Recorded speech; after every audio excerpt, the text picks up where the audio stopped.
How to stop apps opening on startup in Windows 11 10. Hey there, welcome back to our channel. I'm back with a new tutorial. In this video, I'll show you how can you stop apps opening on startup in Windows. To do it, so make sure to watch this video right till the end. So first of all, what you can do is at the desktop homepage, you want to click at the bottom anywhere, right click on the mouse and go to Task Manager. Once you open up, this is how it's going to look like. So here you want to click on the menu bar and then you want to go to Startup Apps. After which you could find out the particular app that actually opens up. Then you just want to make sure to disable it. So you want to click on this enable, and what you want to do is you just want to click on that, and then here you have this disable option. Click on the three dot icon and click on disable.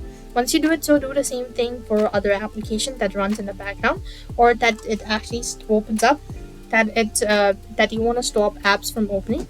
And once you've done it, so you want to close this tab and restart your device and see that it works or not. Likewise, there is another method you could also do it up. So for that, you want to go to the settings. So click on the search box and then go to settings or type in settings. And here you could find this sort of page, right?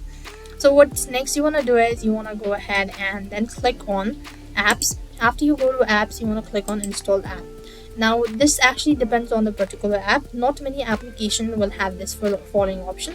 Now for example, if I go with the uTorrent and click on the three dot icon, I cannot find the advanced option. So there is only two different options. Now here you want to go ahead and locate for which app you could do it. So you just want to make sure to scroll down and then you could find out for any of these. So as you can see, there is this advanced options available. We want to make sure to go ahead and click on this, let this app run in the background. Make sure that this is not selected, either always or maybe never, and that should be able to help you out. So that's the way you could do it. So I hope the video was helpful. Make sure to like, share and subscribe to our channel. Thank you for watching. See you in the next video.